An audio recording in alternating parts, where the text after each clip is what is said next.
calling the meeting to order now. As far as I know, there were no public comments. There aren't, none, okay. No, ma'am. No public comments. Okay, so we're moving on to the approval of the agenda. And first I need to check, do we have a quorum? No, absolutely not. Then we can't approve the agenda. Again? Maybe we'll get to that later. We also did have a quorum last time. Oh, hey. Yeah, you can't Aren't vote on anything. I am not toxic. Going rogue. Okay, well, I approve of the agenda, but it's not official. Okay? Everybody had a chance to read the minutes. We can't vote on those either. So if you haven't read them, you have another chance to read them and vote on them another It'll be time. like 22 minutes ahead of schedule. Yeah. I know, right? There's not going to be a lot of questions. Yes, okay. All right, well, in that case, then we can go ahead and start with agenda item number 5. Which is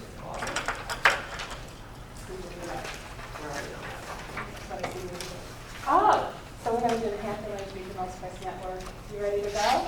Sure. Okay, so let me give you your here.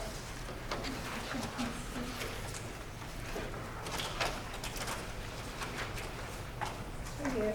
It's a point and shoot. Is it up or good? I'm going to start it. Yeah. All right, good morning, or good afternoon, everybody.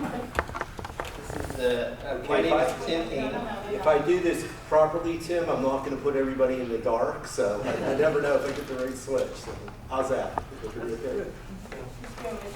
what? I'm going to have to put on 5 minute glasses up. Sorry. For those of you who don't know me, my name is Tim Hanum, and I manage the project management office for Hampton Roads in the Hampton Roads District.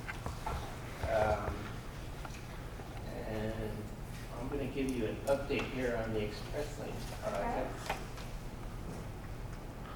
Here we go. Okay. Again, I'm Tim Hanum. The agenda for today, I'm going to give you an update, like I said, on the projects.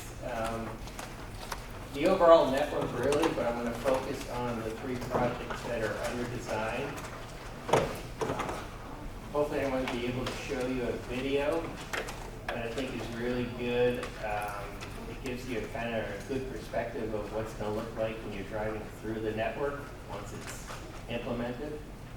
And then I'm going to get to a new initiative that we just started here, a corridor-wide TMP, which I think is really important that I want you guys to hear about. So getting into the status update. So this is a map. Is there a pointer on this by any chance? There is, if you press your, I'm sorry.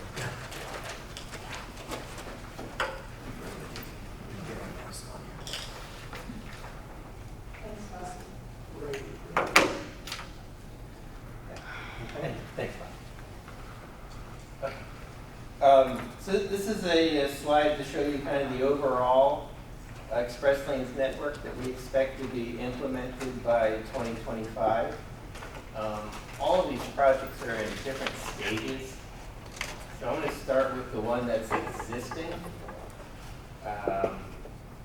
And that's the one right here that hopefully everybody is familiar with. That's what we call the reversible roadway. The 2 express lanes going in the westbound direction in the morning, between 264 and 564, and in the evening, the 2 lanes going in the opposite direction. So that's already implemented. So the next part is this, the 2 projects that are under construction, and that is segment 2 and segment 3.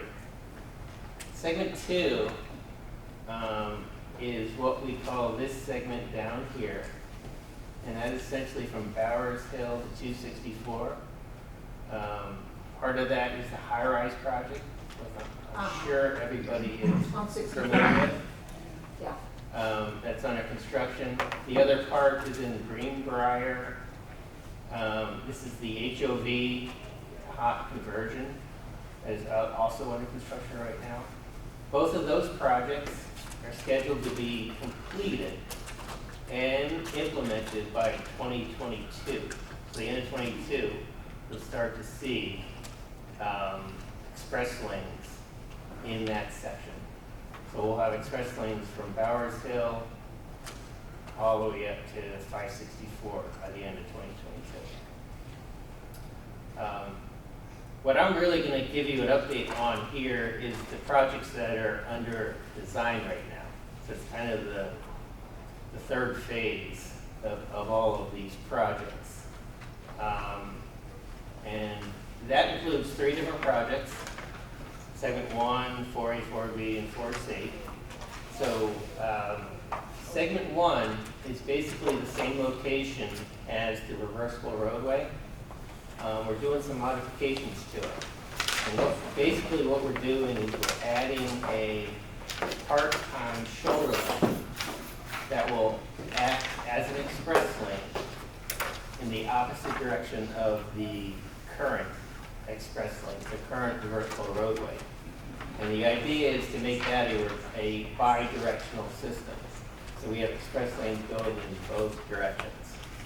Oh, so you're saying we already have existing express lanes and you want to add 2 more to it so that it can be constant either way? So in the morning, when the existing express lanes are going in the westbound direction, Correct.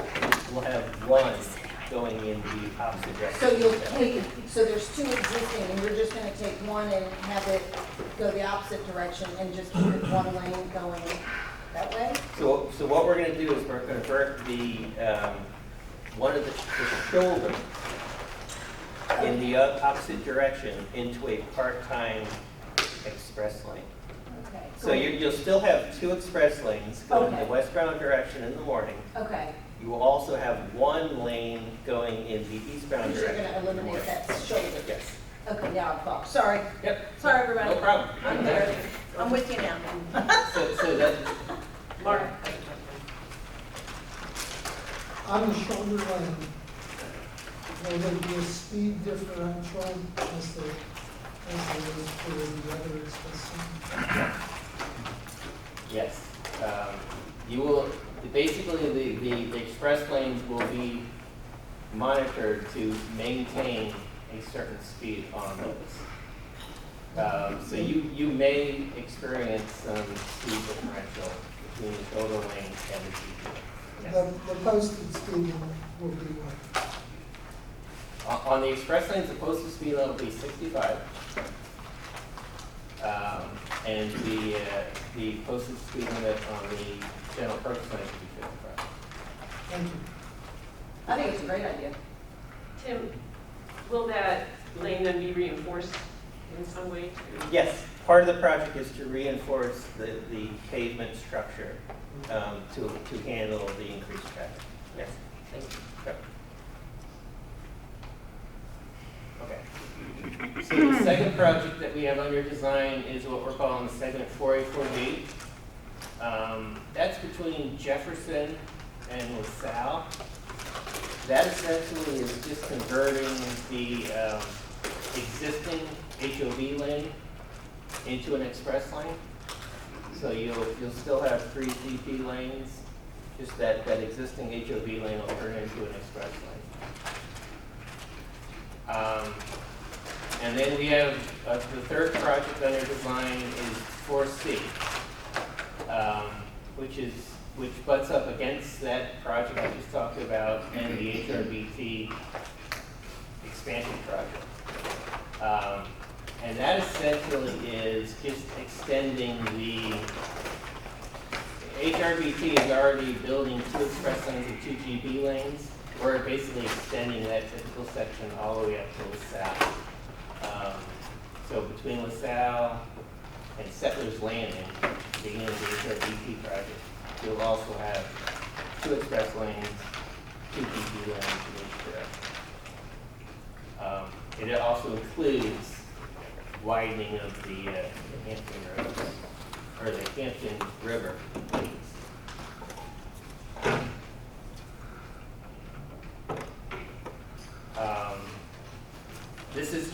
update on the schedule of where we're at on those 3 projects that are in design. Let's see, so for segment 1, we have listed here a public hearing in October. That may get delayed until November, but we will have a public hearing this fall. We're having problems finding a location for that. But this fall, we'll definitely have a public hearing for segment 1. RFP comes out the winter of 2022. We'll ask the contractor to start in summer of 2022. And then we're expecting to complete the construction in the winter of 2025, the end of 2025. All 3 of these projects will be completed by 2025. Segment 4A, 4B, this is the Newport News segment that I talked about. The public hearing is actually next week. We have a virtual public hearing next Wednesday, and then an in-person public hearing on Thursday, if you're interested.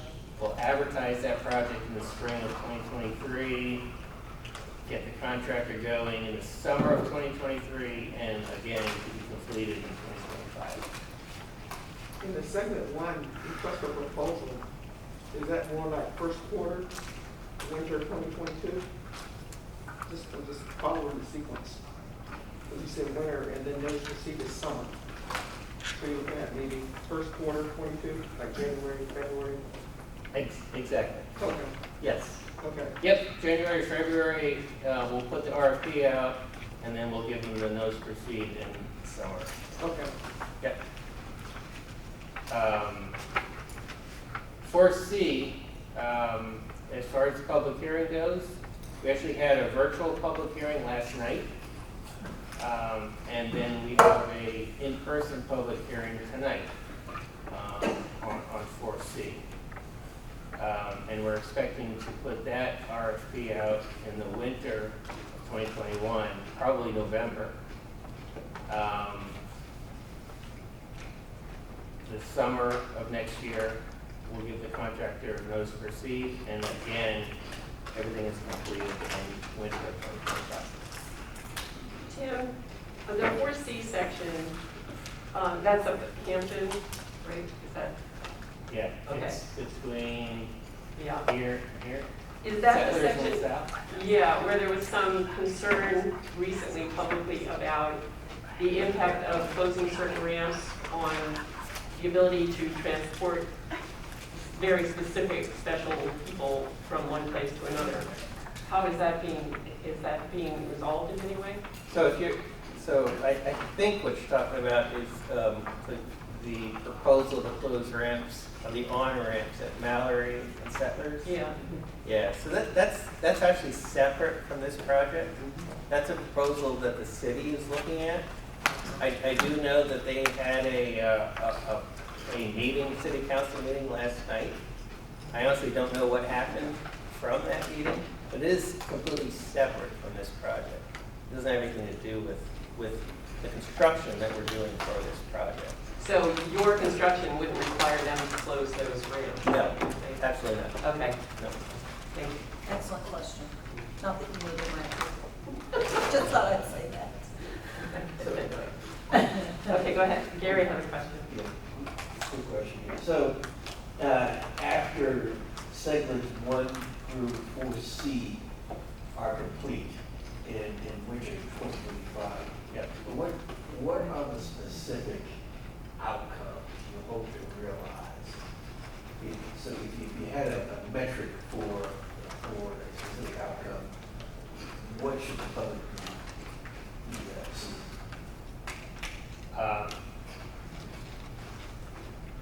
So I guess I would answer that question as I would expect less congestion from this point all the way down to this point.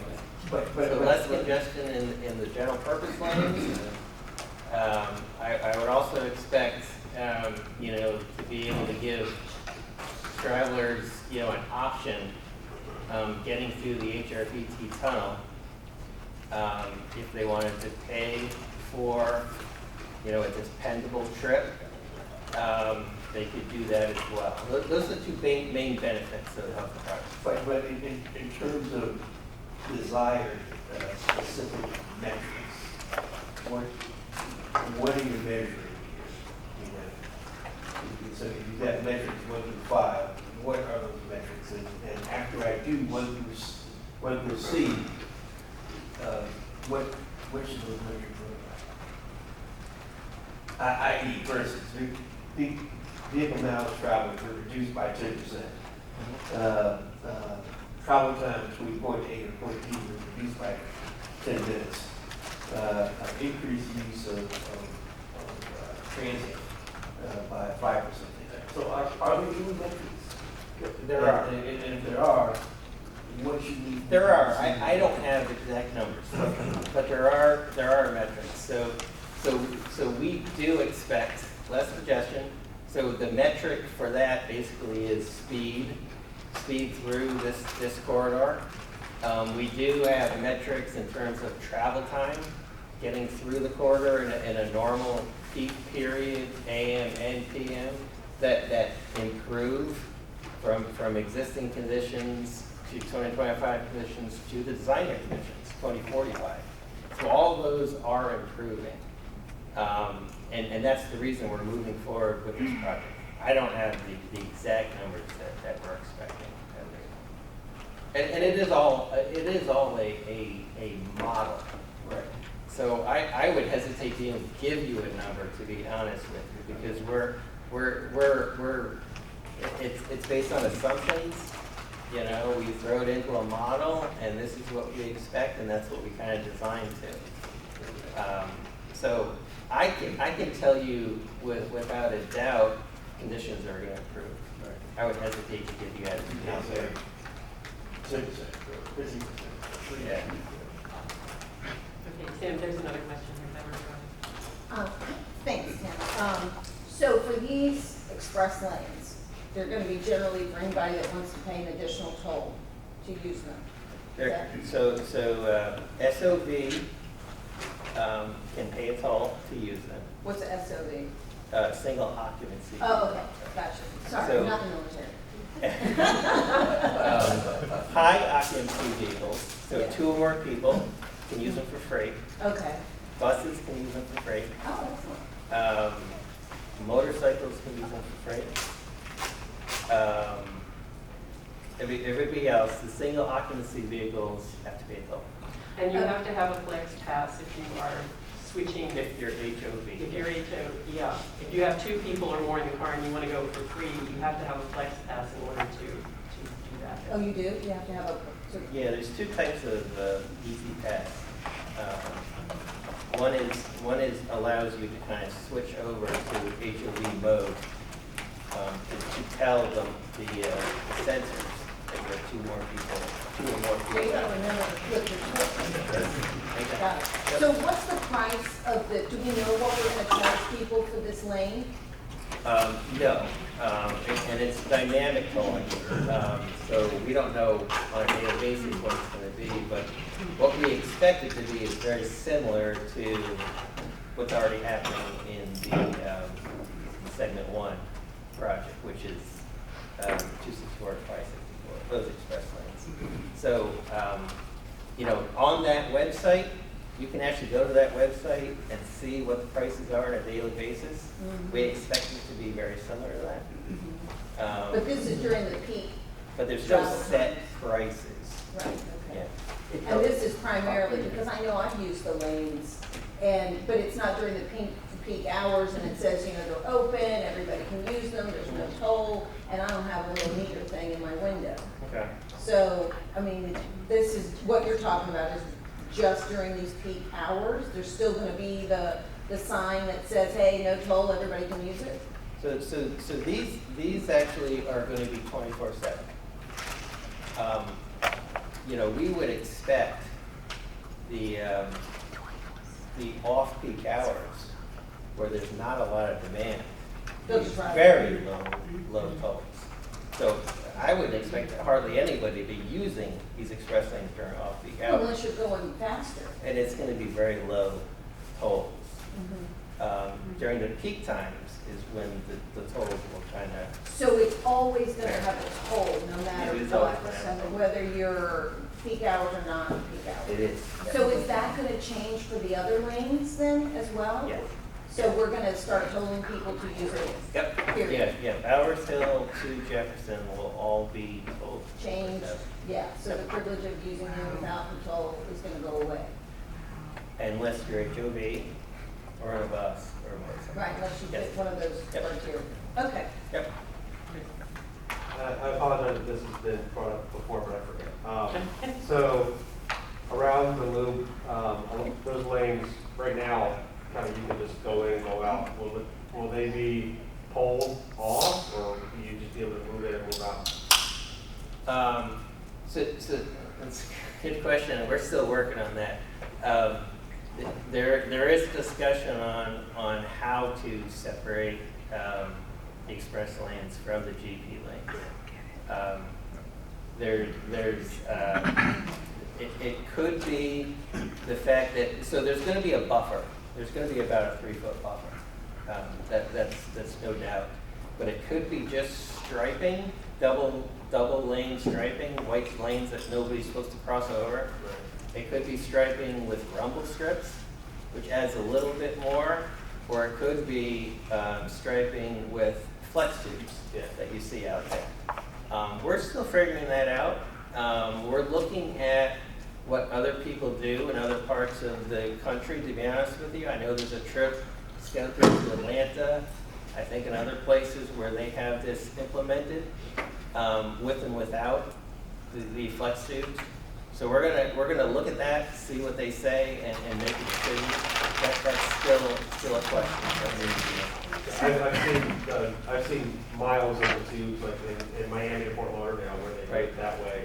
Right. I was just thinking, as we were talking, that if they're not somehow cordoned off, I would use it for free, because I'd say, okay, I'm past that feet, I'll move over, and before I get to the next one, I'll move back over. That's the fear, that people will try to get in and out where they're not supposed to get in and out Yeah. without the flex tube, and that becomes a safety issue. Yeah. So The we're 64, 264, where the double lines are, I mean, nobody cares about that.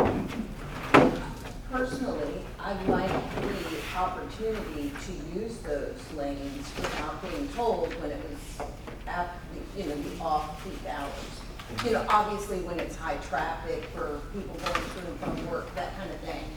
There were many times, somebody's traveling, whatever, going on vacation, they're coming home late, maybe it's 10 o'clock at night or something, and those are open, and somebody just gets on them and uses them because it's a faster speed, like you're not doing 55, you can do 60 or something in that lane. So the idea is in the off-peak hours, there's no reason to use those because you're not going to be congested in the general purpose lanes anyway. Yeah, That's but I'm just saying, you're not gonna get a ticket for speeding either. I guess Just saying. if you had to do that,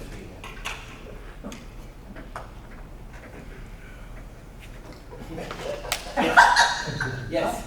We're making eye contact, but you haven't actually. The one Mark, thing. the chair hasn't recognized you yet. That's right. He's not even wearing a mask, so I have no excuse not to recognize him. Go ahead. So, the one thing that is a constant in Hampton Roads and Northern Virginia is that at any time of day or night, somebody will do something ridiculous which will cause congestion because they blocked every available travel lane or most of them. So in that instance, the high occupancy toll lanes would be an escape hatch for some, which is why they have to be able to function around the clock. And there is a cost associated with creating those lanes, not only the cost of paving, but the cost of the gantries. So you cannot operate them from a practical standpoint without having a tolling mechanism turned on at all times. agree. Well, I mean, I don't know if he was directing that to me or you. I was directing it to the room. Okay. Well, I was saw you looking over this. but nonetheless, I mean, I appreciate just a general response. Thank you for letting me. I appreciate that, and I certainly understand it. Things that, you know, are costs. Everything costs. This room costs. I just think, you know, at some point, there's got to be some give and take. And I think, you know, because of this funding and how this is being used, people that don't use that lane are still paying for it. I mean, the funding is coming from somewhere. The tolling that we're talking about charging people are not covering 100% of this expense. Well, it actually essentially is. Well, I would love to see those figures too, because we've always dipped into the kitty to get that stuff funded, but it doesn't always go back to repaying the taxpayers that flipped the bill in the first place. Most of the funding for this project, well, all the funding for this project is coming from HRTAP, and the vast majority of it will be from the tolling revenues. The tolling revenues will be used for operating express lanes, paying back the loans that HRTAP is taking out to construct the projects, and then future improvements in this corridor. So the the loans vast, are being met. okay, So the taxpayers that paid for this, that loan is being repaid 100% back to them. No, No. Okay, that's they what will I'm talking about. retain that money to go on with more projects. My point. There is also, if I'm going to interrupt you and then we're going to move on, I'm just getting on here. Part of this is that the people who are in the general service lanes are also seen as getting some benefit because traffic will move out of those lanes onto the express lanes and people are paying a fee to do that. So there is a sense that we, and I would be the person not going into that express lane pretty much, we also benefit because traffic is moving over. So we get some relief also, and I think that is part of the mix that is being thought of. that is definitely the idea, yes. The idea is to reduce the congestion in the general purpose lanes as well, because we think more people are going to choose to use the express lanes, leaving less vehicles in the general purpose lanes. Okay, Yes, that is definitely correct. let's move on.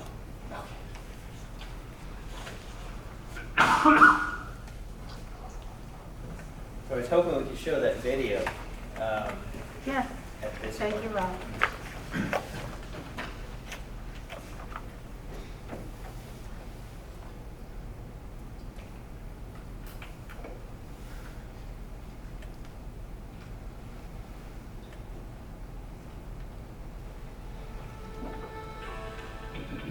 Spanning an impressive 50 miles once completed, the Hampton Roads Express Lanes network along I-64 will help to relieve congestion in the general purpose lanes by providing additional choices for commuters.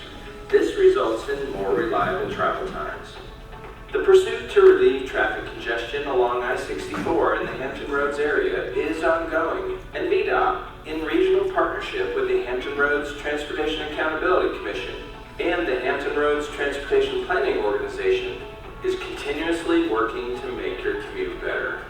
With the integration of the I-64 express lanes, VDOT brings this tried and true strategy that has been successfully implemented in other parts of the state. It provides a reliable and seamless alternative to the general purpose lanes. The general purpose lanes are always available and free. The express lanes are free for high occupancy vehicles with Easy Pass Flex transponders and motorcycles. Single occupancy vehicles can ride in the express lanes by paying a toll. The toll price is dynamic and fluctuates depending upon the amount of traffic in the express lanes. The dynamic toll price ensures reliable speeds and travel times in the express lanes. As you enter onto I-64, merge into the general purpose lanes, and then safely transition to the inside general purpose lane. Before entering the express lanes, overhead signs will indicate the current toll rate. The price you see on the electric toll sign is the amount you'll be charged and will not change throughout the duration of your trip. Flexible barrier posts and pavement markings separate the express lanes from the general purpose lanes. Now that you have arrived at the entrance, safely enter the express lane and follow the same Easy Pass and Easy Pass Flex rules already implemented across the network. Remember, other drivers will be entering and exiting at these openings, so be careful, yield, and drive safely. After you depart the managed lanes, you will have ample time to safely move across the general purpose lanes to reach your desired exit. The fees collected from these tolls will be used by the Hampton Roads Transportation Accountability Commission for tolling operations, repayment of loans issued to develop the initial network, and to provide for continued improvements of the Hampton Roads Express Lanes network along the I-64 corridor, ensuring a smoother commute for years to come. To sign up for our newsletter or get additional information on hours of operation, vehicle qualifications, or to learn more about fees and passes, visit us at 64expresslanes.org. You can also download the free 64 Express Lanes mobile app for both iOS and Android devices.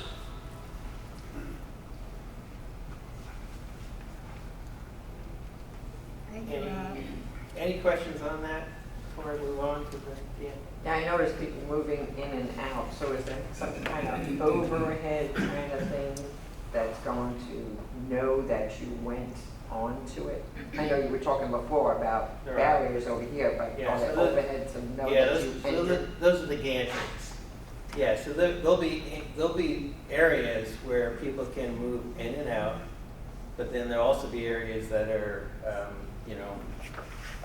restricted, whether that's flex tubes or just pavement markings, but those are the areas where we'll have the gantries that'll register you as being in the. So if you have those overhead gantries there, they're gonna know that you've been on there, Mhm. right? So they're not Yep. gonna like double charge you, so there's really no need to have the barrier there. If somebody wants to just get on there, once they go underneath it, now you're new. Yeah, so in terms of charging you, yes, you're correct, but having no barriers kind of creates a safety issue. Oh, okay. Because people kind of will be able to get in and out wherever they want, and people won't be expecting that. It's a lot safer if you have Like designated. signaling lanes? Say that again? I mean, it's the same thing as signaling, you're Like a moving lane from change. one lane to another, moving in and out. Yes, but also if people that want to kind of cheat the system. They would know to get on and over Exactly. here and then before the Yeah, so- entry so comes get out. That's part of it as well. So it's trying to make sure that we get the revenues for the people that we should get revenues for, and also a safety issue. So we're looking at that, whether or not we need to provide some kind of barriers between express lanes and general purpose. So what it looked like is you're taking away one of the general purpose lanes and leaving 3 general purpose lanes, and the 4th lane that's there is gonna be for this express lane, is that correct? Yes, for that location, yes. For that, okay, yeah. So, that said, how effective are the HOV lanes now in traffic? And if you're taking a lane from the general purpose, isn't that gonna, if people aren't using the tolling system now and utilizing that, or are willing to pay the additional fee now, if you take one of the general purpose lanes from them, isn't that going to cause more traffic in the 3 lanes that are left? So what you just saw was actually on the peninsula. Yeah. And that's where we have 3 general purpose lanes Right. and an HOV lane. Right. So the whole idea here is that HOV lane is completely underutilized. Right. There's not enough people in there. So the express lanes is actually going to encourage more people to use it, because you can still use it. If you're an HOV vehicle, you can still use it. If you can still use it for free for buses, you can still use it for motorcycles and HOVs. But then there's additional people that will be using it that choose to pay a toll. I think the So it's confusion here an is that incentive. it looked as if a general lane were being taken, but it's not, it's No, HOV lane no. plus the, It's that what we were looking at was the HOV lane getting converted. yeah. Oh, it's the existing HOV. Right, lane. exactly. Okay, Yeah. that is the Yes. confusion. Yeah. Right, it's an already existing HOV Yeah. lane Right. that you're now gonna allow other people to Yes. use. To Okay. buy into. Got it. Yeah, okay, That was, thank you. you're welcome. Go ahead. Quick question. One more question and then we got to keep going. You guys are asking a lot more questions than we got last night at the virtual public hearing, I can say that. Professionals. Season pros. No, is there any way to promote clean transportation choices and options with this expression scheme, i.e. free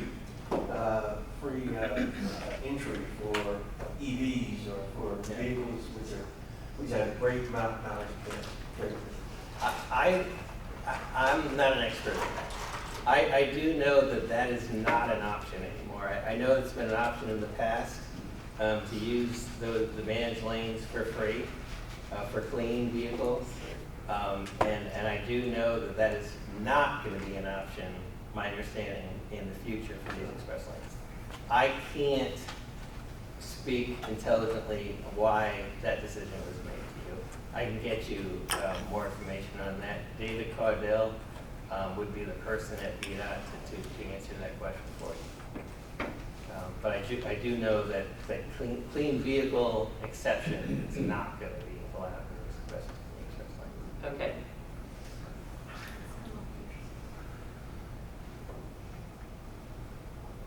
Oh, so we have the Bowers Hill up. I'm sorry, I thought your Well, PowerPoint I mean, was done. I can be done. No. The other thing that I No. wanted to introduce you guys to was that we're introducing a corridor-wide transportation management plan initiative.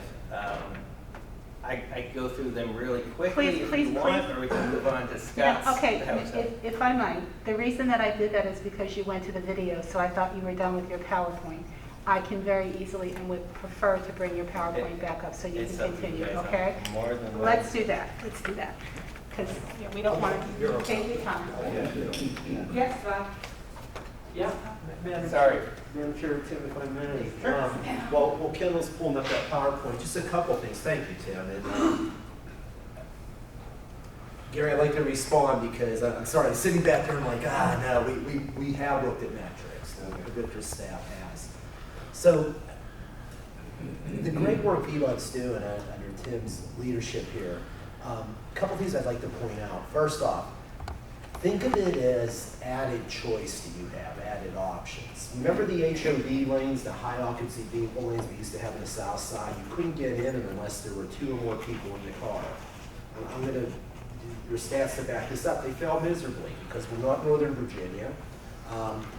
We don't, I drove to work alone today, right? So very limited usage. And even if I wanted to get in them as a single occupancy vehicle, I couldn't. And that's why, as Tim pointed out, those HOV lanes on the peninsula were sorely underused during the peak periods when you're restricted, right?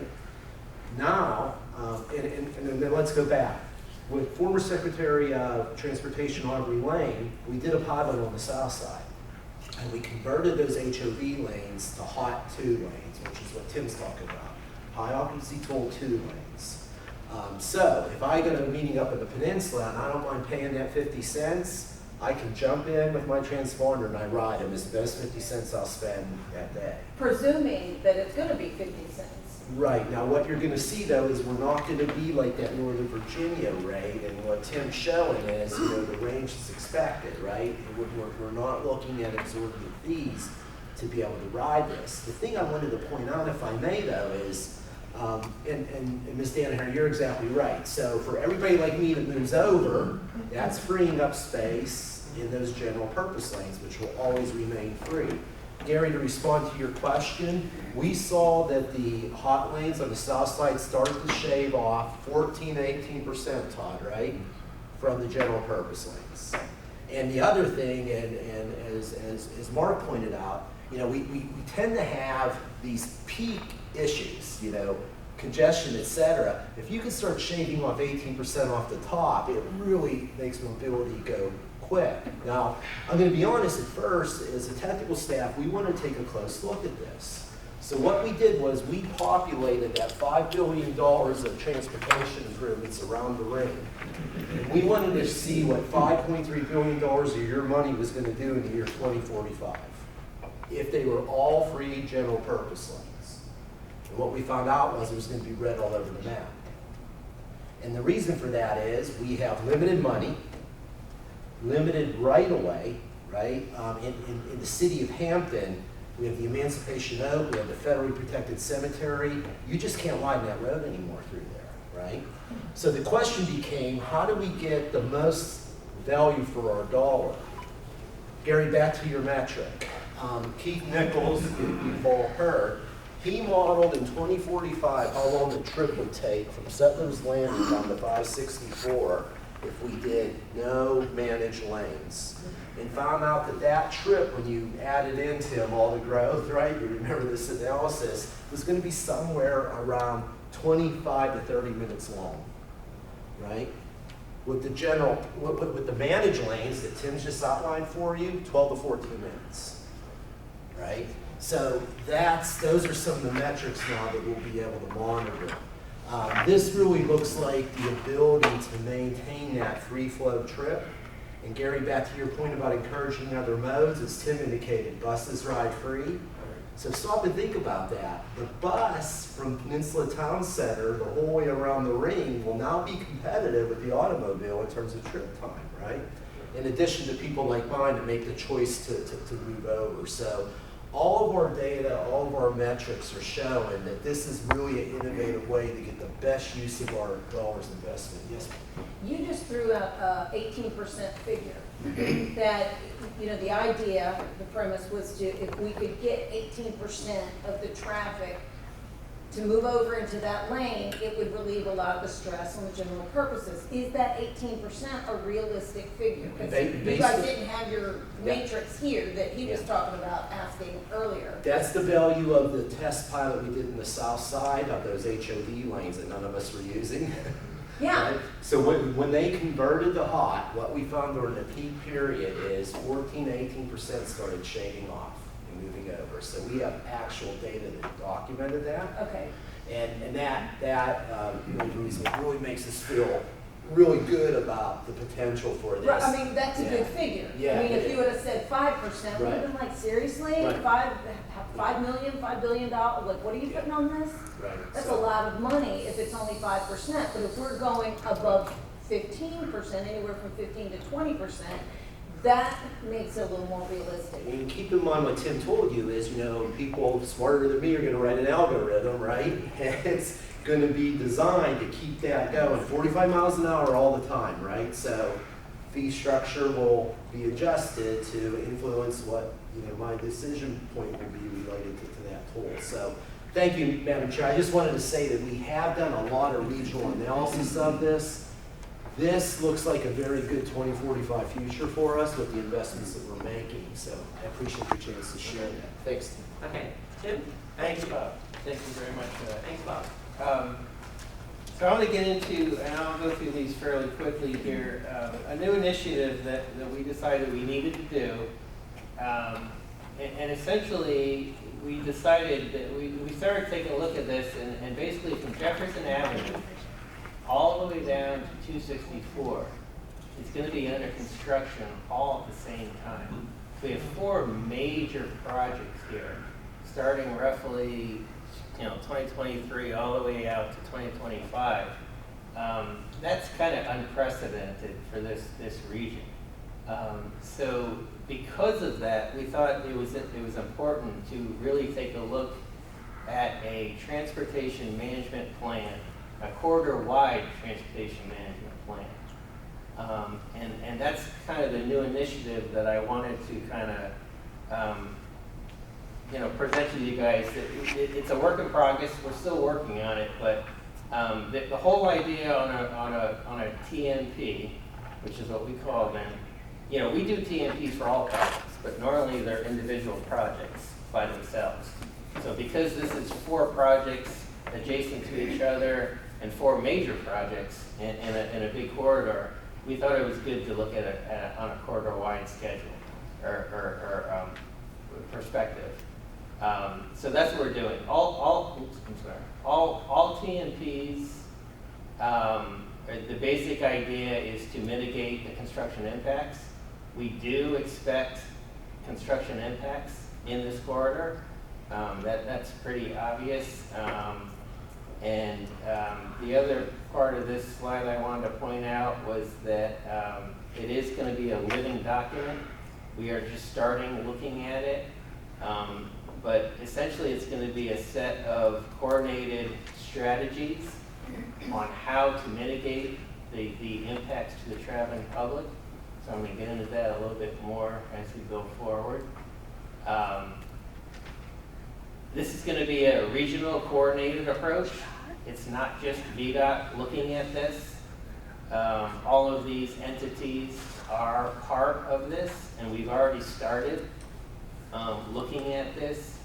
So you can see all the people that are involved here, local, cities and counties, emergency responders, HRT, they're all part of this process. The goal of the TMP, I think, is pretty obvious: improve the safety within the construction zone, that long construction zone, minimize traffic impacts, manage transportation demand. I mean, I think that's a big one. We're trying to limit the number of vehicles that go through the construction zone. So if we can encourage people to carpool or change their plans, go at a later time, not during the peak hours, or take a different route, that's important, or take a bus, that's important as well. So all these are goals that we're trying to accomplish for the TMP. Excuse me, how are you going to get people out of their vehicle and on a bus? Because we have not been successful with that on any level. Mm-hmm. So it is one of the things we're looking at, and one of the subcommittees that we've set up with a lot of participation from HRT is looking at that. And I would say this document that I'm talking about here, this TMP, is a living document. Mm-hmm. So we're gonna develop some strategies.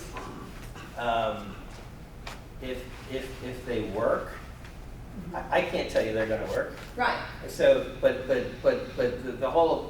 one of the things about this TMP is that we're going to monitor it and change it throughout the construction of these projects. Mm-hmm. So if we see something that's working, we're going to ramp it up. Right. If we see something that's not working, we're going to take the funding away from that and move to something else.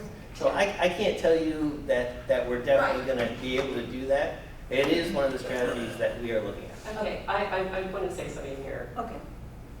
Why not just do all that in the first place and see if you even need to do all that construction? Bravo. In terms of,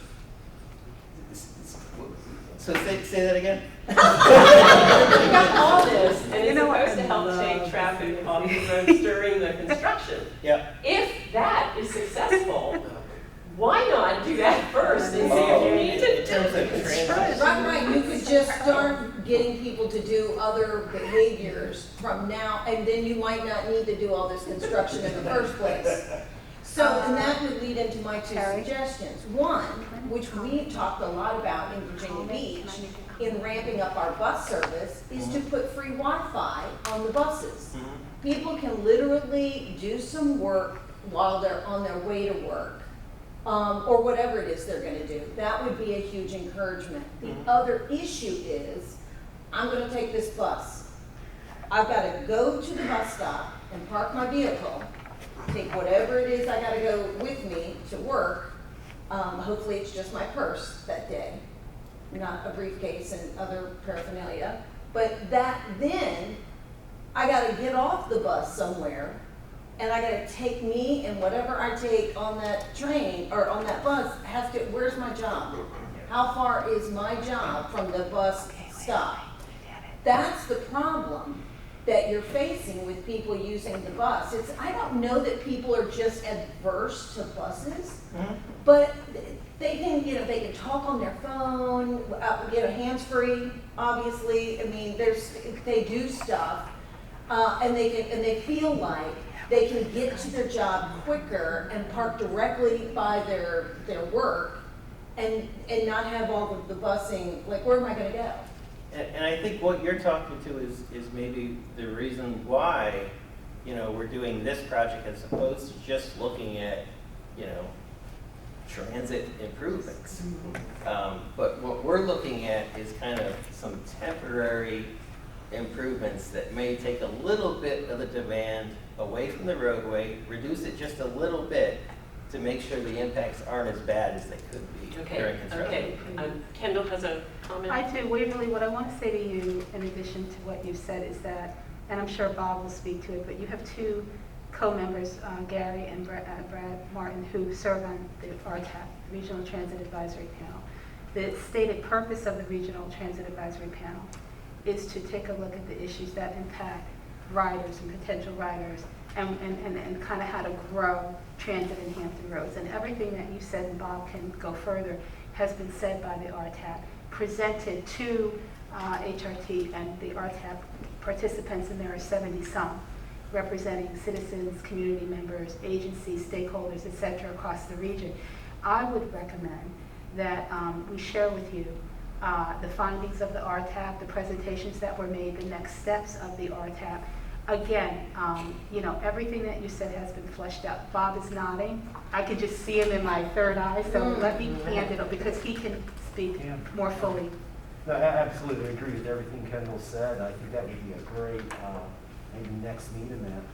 Yeah, put that on the agenda for us to, we'll see what's going on. Wait, let me say to you that it hasn't come to you quite yet because we just received our last set of findings. So, but that absolutely should happen, and that's why we put CAC members on the RTAP so that they then report back to you through Brad and through Gary. So, and I would say also that in some of the studies that I have seen personally, the ramping up the bus system is more cost effective than adding trains. And not that I'm opposed to trains, but I'm just saying if we're looking at overall transportation and we've got and I think that if you can fix the bus problem and make it more enticing for people to want to ride on it and iron out some of the kinks that we're talking about, it doesn't have to be a temporary solution. right. Okay, great. Thank you. Go ahead.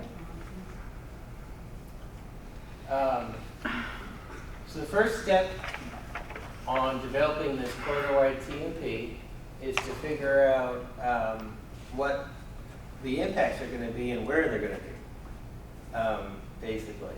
So we took a look, and so this is the area these 4 projects I'm talking about are.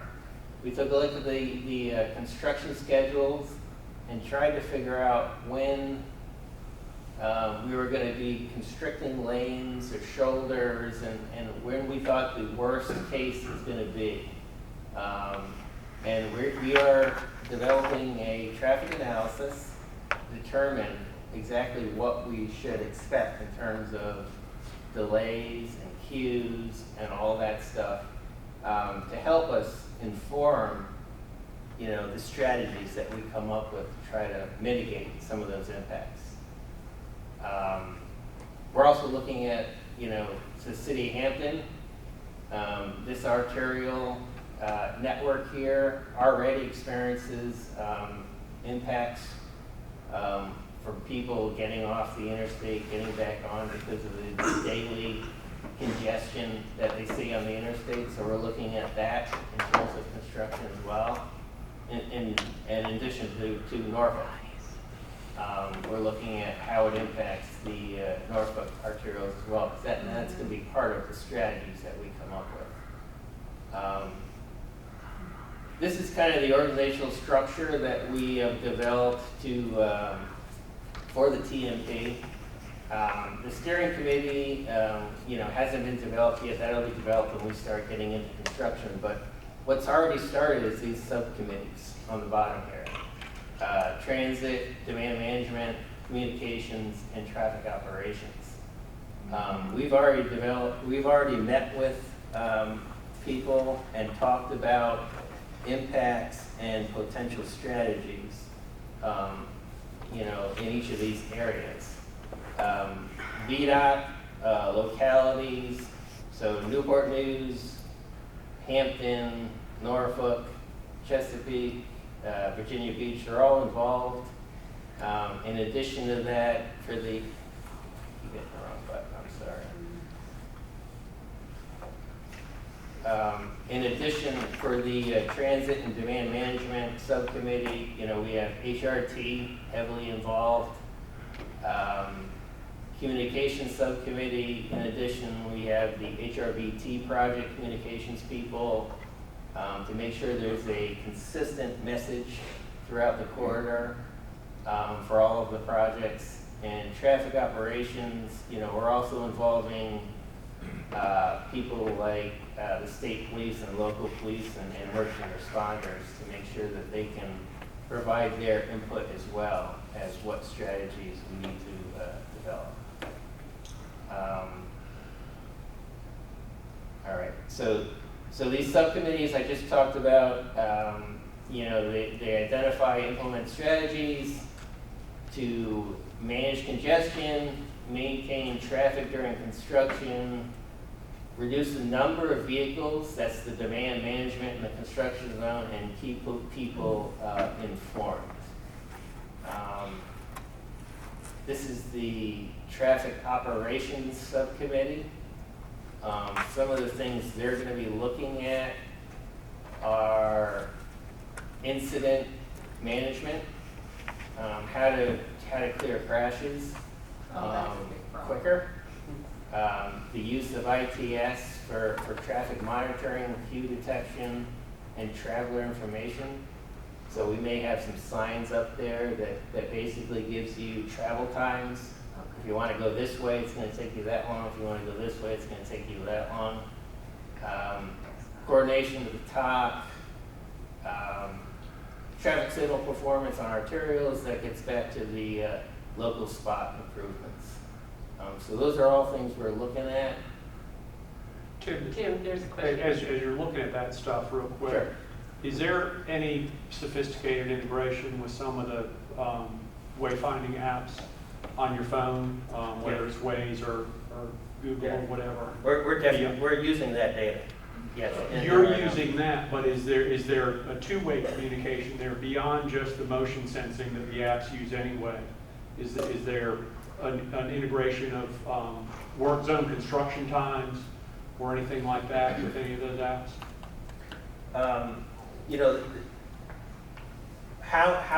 What data we use and how we use it, if we do implement some type of, queue detection, is to be determined. But we're certainly looking at that as an option. Cool. Yeah, we know it's out there, absolutely. And Ken, if I may, VDOT already does partner. Our VDOT 511 system is where we key in information for any construction or accidents. We already partner with Waze now, so we are integrated with Waze already, so I'm assuming this will just enhance that. Super. Thank you. Go ahead. So these are this is a list of all the different strategies that we kind of just threw out there to consider. So I'm not going to go through that in the interest of time. Communications subcommittee. It's very important that the information is communicated to motorists, law enforcement, emergency services, businesses, residents. We're looking at strategies to be able to communicate and promote ways so that commuters can kind of avoid delays that we are expecting in this work zone while we're under construction. This is just some of the strategies. Again, a lot of it is using the electronic media like websites and social media and newsletters. last subcommittee that we formed is transit and demand management. And this is all about reducing the travel demand on the corridor during construction. So identifying existing, like you talked about before, existing transit services in the corridor. So supplementing those, more bus routes, whatever, but ways to reduce the travel demand through the corridor in the construction zone. No questions. Yeah, we'll just. We're running late. We really But, are. you know, are you gonna, people can get this from looking at the web meeting, right? They can have it online. So everybody, take a look at this at home if you want to do some homework. And then get in touch with Tim and ask him about your questions. But I do appreciate that it's important to have, you know, input from everybody as much as possible, but we do need to move on. But thank you very much. I'm sorry I took too long. No. You didn't take too long, you had a lot of questions. We had a lot of questions, so I appreciate it and your patience. I'm Thank going you. to get the next one. Also, you know, you're always welcome to email me and I'll forward everything that's one packet on to you guys. That's, okay, so Kendall just said if you have questions for Tim, please email them to her so she can funnel them all together to him at once, so he will be completely overwhelmed. I Just the same I word. didn't say it quite that eloquently. What she said. Okay, so we are moving on to agenda item number 6, Bowers Hill Interchange Improvement Study Update. Bear with me. This is a new skill set that I found that I don't have. Is Scott here? Is that Scott? Are you Scott? Madam Chair, if I could ask a favor. Yeah. As a Pittsburgh Pirates fan, I think I found the only other Pittsburgh Pirates fan in the Hampton Roads region. So Scott and I are long-suffering fans, so please, as our team is getting close to 100 losses, you know, I ask that you take a little easy on Scott. Go easy on it, is that what you're saying? Okay. Sorry, Scott, I had to. At least it's not the Chicago Cubs. Thank you, Mark. Did you catch? Okay. one minute. Station Square. Okay. All Thank you. Go ahead. Yeah, Did you start King of thank you all for having me. My name's Scott Snyzik. I'm with VDOT Environmental. And I'm here to provide a briefing on the Bowers Hill Interchange Improvement Study. So real quick, we'll provide some study history, explain the purpose and need and the range of alternatives that are considered in the study, update you on what public involvement has occurred and what will occur, and lay out a schedule to complete the study. So the history of the Bowers Hill Interchange study goes back to 2014, 2015, when the Hampton Roads Crossing Study was going on. The Hampton Roads Crossing Study led to the HRPDC expansion project. And in 2016, when HRTPO and HRTAP identified the preferred alternative for that study, which again became the HRPDC project, they also prioritized study of the Bowers Hill Interchange. And in 2017, HRTAP provided funding to advance that study. So in 2019, that study was made available to the public in the form of an environmental assessment. And while that study was out for public review, HRTPO, working with VDOT and Federal Highway, opted to expand the study area for the Bowers Hill Interchange. That expansion was based in part on the traffic findings of the study, which found that the Bowers Hill Interchange problem is not confined to the interchange. And also being aware of what Tim's just talked about, this Hampton Roads Express Lane network was coming online and probably had not been considered adequately in the original study. So last spring, with this bigger study area identified, we got together with Federal Highway and determined the new protocol, if you will, for the study, which will be documented in an environmental impact statement, or EIS. And we've been working on that since last summer. So whether it's the Hampton Roads Crossing Study, the Bowers Hill EA, or the Bowers Hill EIS, all those things are done to comply with the National Environmental Policy Act, or NEPA, which is a federally required environmental planning effort before a study can move into design or construction. So what we're talking about now is well before the level Tim is at. Purposefully less detail. I like to say we want to leave the canvas as open as we can for future designers to use. So here real quick is the new study area we're looking at now. It still includes the entire Bowersville interchange, the main line up to College Drive, and though it's not highlighted in the figure, we're also taking a look at all the interchanges that exist between Bowersville and College Drive as well, to make sure they're working properly. So one of the first steps in the NEPA process is identifying the purpose and need. The purpose and need sets the goals for the study and also serves as the primary criteria for the alternative screening process. So what you see on the screen now is the summary statement that's supported by hundreds of pages of analysis and 50+ pages of just straight documentation that will go into the EIS. To come up with this purpose and needs statement last fall, we had an online public survey. We had approximately 1,300 responses to the survey. That's a record for VDOT at this stage of any study. And with that information, we have a monthly meeting with federal, state, and local agencies, including HRTPO.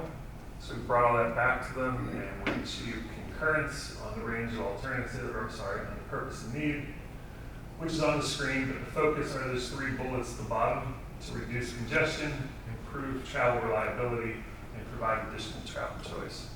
So any alternative that's going to advance out of this study has to meet those need elements. So with the purpose and need set, the next step in the NEPA process is to identify the range of alternatives that are to be considered. This isn't picking the one that's going to work, it's trying to identify any option that could work, making sure we cover our bases. This also included a public outreach effort in February and March of this year. Due to COVID, everything to date has been online. We haven't had in-person meetings for this study yet, but we have about 45 days of public opportunity to review the different options and provide comment on them. At the end of that public comment period, again, we took all that information back to our agency group, and we got concurrence on this range of alternatives. You see at the top, we are advancing a no-build alternative, which is required in NEPA. One option to add 1 managed lane of a part-time drivable shoulder in each direction, and another alternative to add 2 managed lanes in each direction. And both of those alternatives include addressing the Bowersville interchange and the other interchanges along the way. Other options that were considered but not advanced for detailed study were to add general purpose lanes, to add collector distributor lanes, to have transportation system management and travel demand management options, or transit-only improvements. So these ones that are not retained for detailed study are not retained because they do not meet the purpose and need. It doesn't mean they can't be implemented. They can be tacked on to a preferred alternative. So the alternative that comes out of this study and goes to construction, HRTPO, HRTAP, VDOT could add transit improvements to it. It just means by itself, these options don't make it. They will be documented in the EIS as to why they did not meet the purpose and need, but they are not available to be identified as the preferred. So again, for your information, just some illustrative planning level typical sections. Again, we've not taken this project to the level of detail that Tim's team has taken his. But again, the no action is required, so it's going to be considered. This slide outlines how it does not meet the purpose and need. The other option is to add 1 part-time drivable shoulder and 1 managed lane in each direction. Adding that additional capacity will reduce congestion.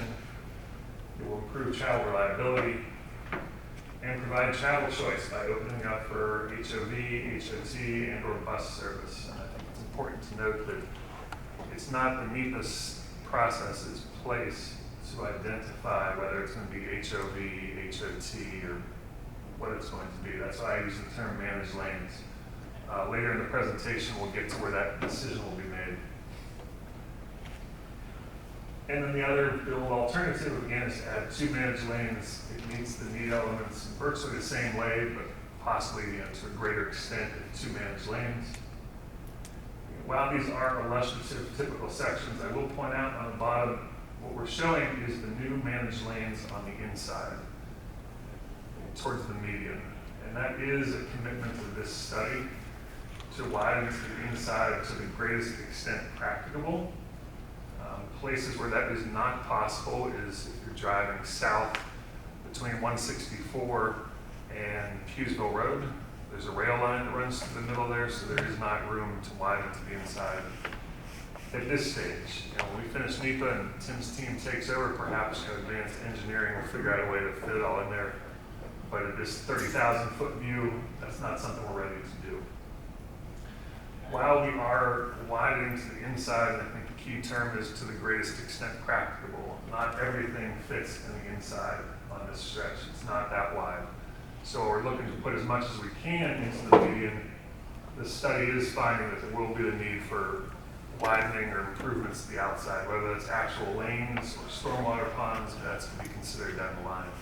But there will be impacts to the outside as well. We're still working on developing our impacts and cost estimates. Yes? In regards to you expanding, beyond what you just said, that statement, you're going to need to take additional ground to do it, basically. But in a lot of those areas, people live, so you'll be taking their front yard. So that, you're 2 steps ahead of me, yes. Well, maybe. So in the NEPA process, we do what I like to refer to as a worst case impact scenario. The worst thing I can do is tell somebody I'm not taking their house. And then 5 or 10 years from now, Tim comes along and does his designs, like, oh, we are taking your house. Or to tell the Army Corps of Engineers, I'm not going to impact this wetland. And then 5 or 10 years from now, Tim's team comes along and we are impacting that. Why do you do that, Tim? So what you'll see as this study advances, this worst case scenario is just a general footprint applied to the entire corridor. And we aren't able, we're not going to waste our time or your money getting to that level of detail right now. It's not required. But yes, absolutely, there will be private property impacts as a result of this project. Right, and I would think for the people that live out there, it's important to know right now. I agree. So in the study, when we get to, well, let's get to that in a minute, because I'll explain how we're going to explain this to the public. So public involvement, again, everything we've done so far has been virtual. I'm personally hopeful that next year we'll be able to be in person down here with everyone. We do have a study-specific website, bowersillinterchange.com, if you want to check that out.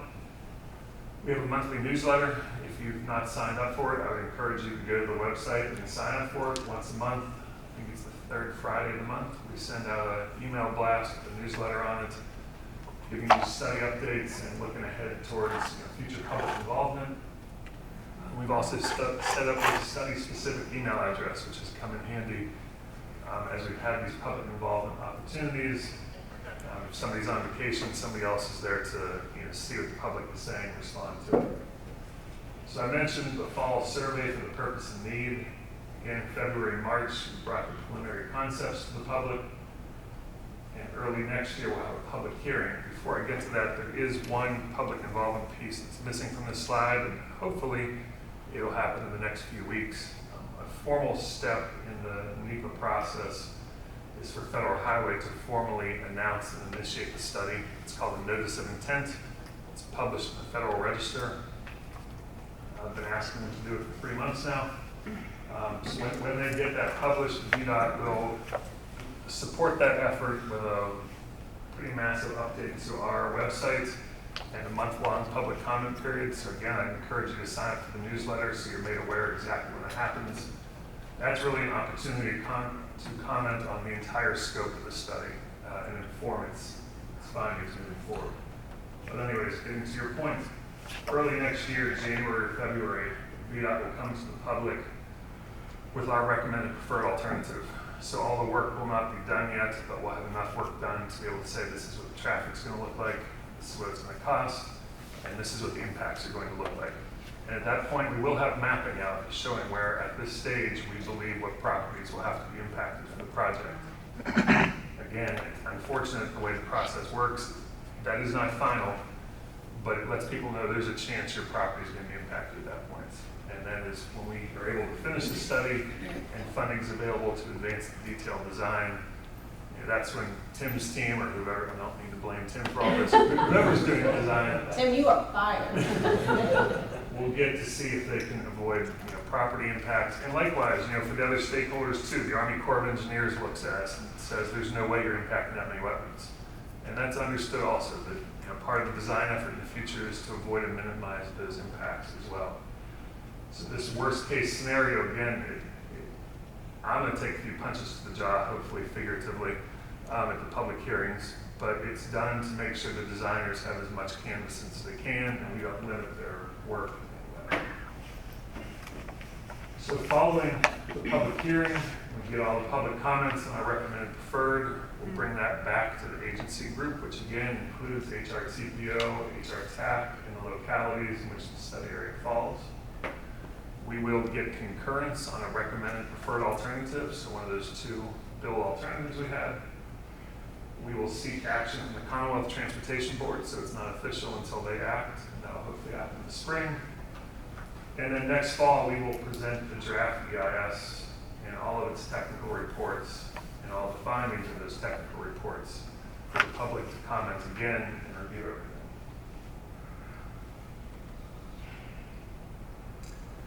This kind of summarizes what I've gone through, but again, just to reiterate, notice intent. This presentation was done a while ago when I was hopeful it was going to be in the summer of 21. It'll be the fall of 21, hopefully end of September, early October, notice intent. Public hearing on the recommended preferred alternative early in 2022, and this is where I want to pause. I have on here action by HRTAP, HRTPO, and or the localities. As part of that public comment period, we would look for the respective boards to pass a resolution or send VDOT some formal letter endorsing a preferred alternative. And at that time, it would be appropriate if they deem it appropriate for TPO and HRTAP to identify what the managed lane scenario should be. I was thankful on Tim's graphics, he showed the express lane network stopping at Bowers Hill and not coming through the study area. We don't want to get ahead of ourselves. But we're also aware that the TPO has taken action over the last year to identify our study area as a future part of the Hampton Roads Express Lane network. So I can sit here today and assume that in early 2022, we'll get a resolution or a letter from the board saying we expect it to be the express lane system. And if that's done, then we'll be able to wrap that into the meeting documents. And Federal Highway will have that under consideration as they move forward as well. So getting past then the draft EIS, public comment period next fall, to talk about, we get all those marks by early summer of 2023. Federal Highway will issue their final environmental impact statements. And really the only difference between the draft and the final is that the final addresses any public comments that they've had to date. After the draft came out, it gives us an opportunity to refine the analyses or better identify the preferred alternative. And then Federal Highway will also at the same time hopefully issue a record of decision which identifies the federal selected action or preferred alternative, and that's the Federal Highway approval to advance past this required planning step and on to detailed design, procurement right away, and then construction. So that is all I have for you all today, but welcome any additional questions or comments you might have. Go ahead, Cindy. As part of the EIS, do you do any type of archaeological study on that? It doesn't take much around here, you start digging, you come up with a lot of surprises. Absolutely. So both historic structures, so architecture and archaeology are two requirements of the study. So those will be fully documented. Because we're not actually putting shovels in the ground at this moment, we don't necessarily have to do the archaeology today. But what would happen, Federal Highway would make commitments that before shovels went in the ground, archaeology would be complete. So that's a pretty time-consuming and costly exercise to take this early on in the overall project process. So what I would presume would happen, that record of decision will come out in summer of 2023. Federal Highway will make a commitment to provide direction the, federal dollars will not be spent on putting a shovel in the ground until the archaeology is complete. Any other questions? Tim got all the questions. And then he's going to get all the next questions too, because 10 years down the pike. Okay, thank you. Thank you very much.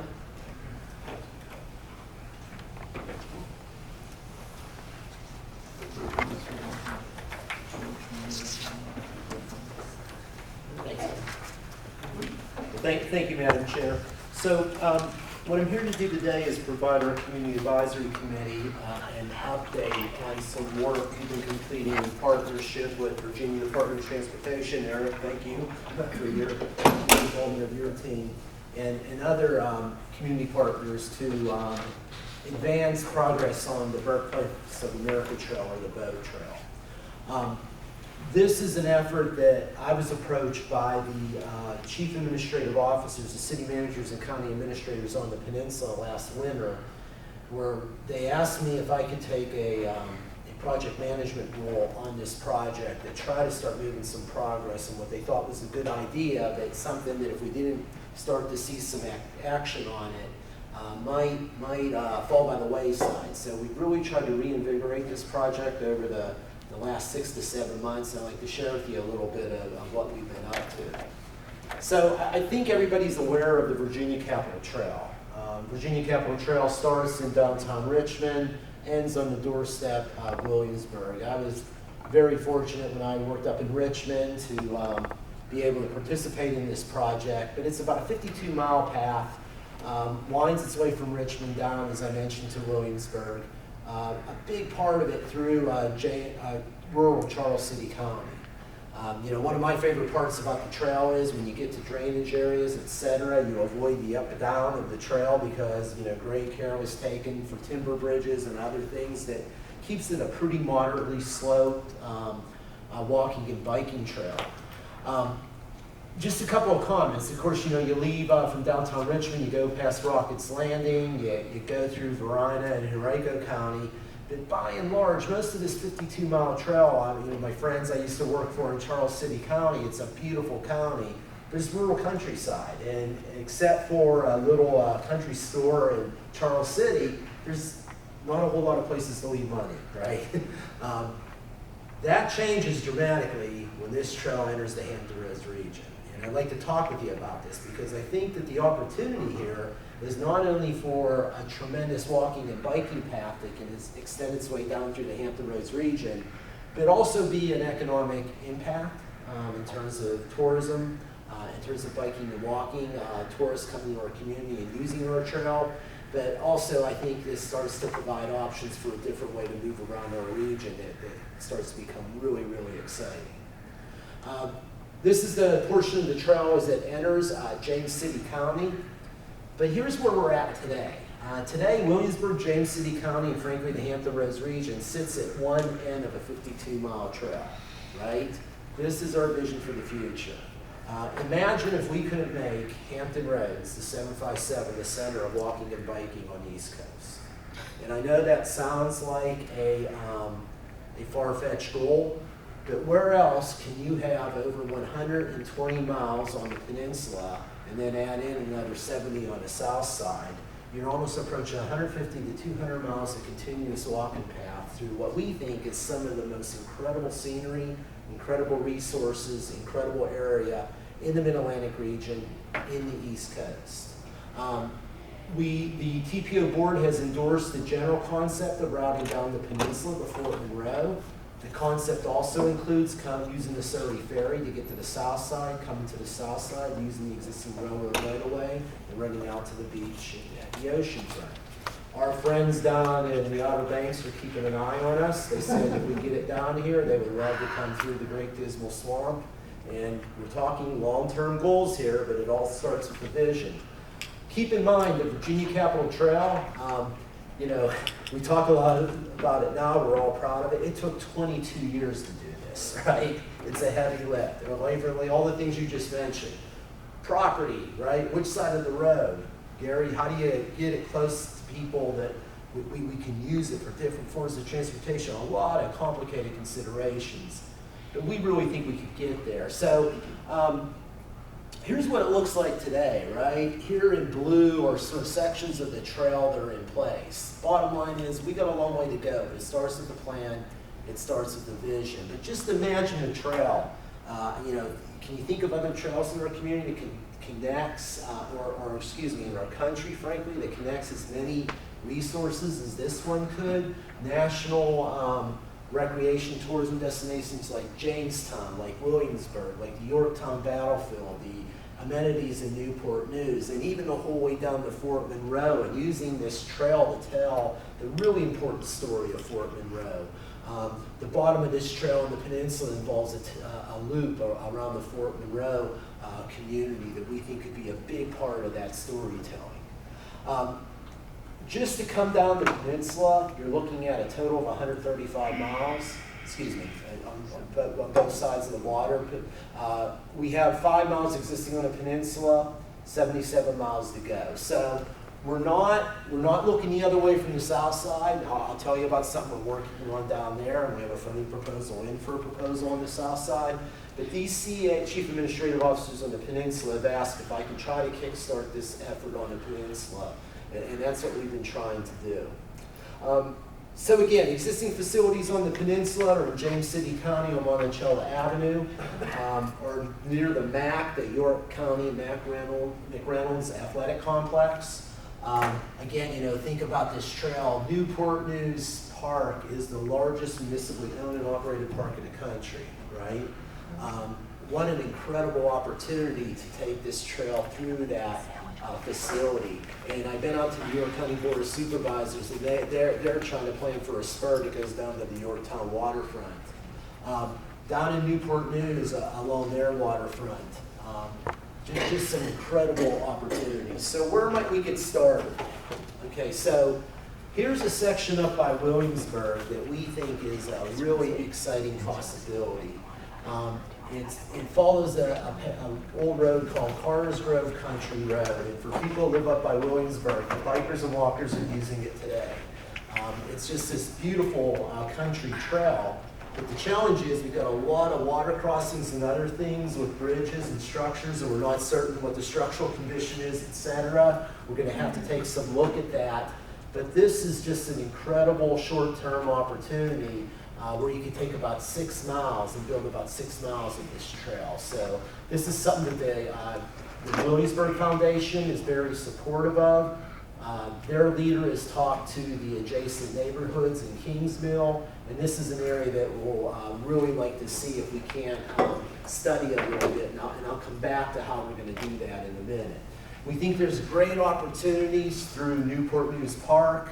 It's publicly owned property, it's low-hanging fruit. Newport News has put together a staff team of 15 that is studying this and really identifying routing. I'll talk more about that in a minute, but this could be a really exciting short-term deal portion. And we also think that the loop down at Fort Monroe, and the Fort Monroe Authority is very interested, could be that 5-mile loop could be really something we could focus on here in the next couple of years. Yes. The Fort Monroe, does that already exist? Because I know people do bike and walk there now. It does, but in an informal way, so there's no dedicated biking and walking paths. Great question. One of the challenges we have here is, and probably Keith Canning knows more about this area because he studied this and he's a planner with Hampton, but boy, when you get into Fort Monroe, it's only going to be context-sensitive design. There's still ordnance laying around there and other surprises, right, Keith, that we have to be very, very careful of, sensitive to. It could be a general approach here in terms of, pavement markings and other things might be the ticket, but we're going to be taking a look at that, and I'll talk about that in a little bit here. We also have an existing project that's already been funded to go out to Pocosin. This proposed Pocosin Victory Boulevard connector has biking and walking paths on it too. So when you look at those next field sections, here you are in dark blue, and you're starting to see portions of our trail starting to come to life, right? That's what we want to do. We want to get some sections kick-started, and we think that can drive some momentum for us. So let's provide you a couple of updates. One of the challenges that we had is We know that portions of this trail need further study. We've got to do due diligence, much as like what Scott's doing and Tim's doing, right? Before you can put a spade in the ground, before you can get funding, you've got to do some design work, you've got to do some advanced planning work, etc. So what we did was we approached VDOT, and thank you VDOT. Eric's team's taking the lead on this effort. VDOT has provided us, Michael Baker Consultants is an on-call consultant. They've also provided us $200,000 worth of resources, and Eric's team's provided 2 VDOT project managers to help us with this project. Our goal is to take a look at some of those projects like Carter's Grove Country Road, like Fort Monroe, and start doing the next level of analysis, getting down to dealing with some of those really important questions. What are the constraints? What are some of the preliminary design considerations? Come up with good cost estimates for the projects. We want them to be potential grant application projects. I'll talk about this in a minute, but there's going to be some money coming available. We got to be ready to get in that game. We also need to refine route locations, right? What side of the road you go down really matters, right? Particularly if it's your property, right? We've got to be sensitive to those things. So really need to take a close look at some of those things. Now, back in this spring, our federal representatives for the first time played with earmarks. They call it appropriations requests. Are you sure it's the first time? Wait for the first time in a long time. Thank you. No, thank you for the correction. Not the first time, but first time in a while.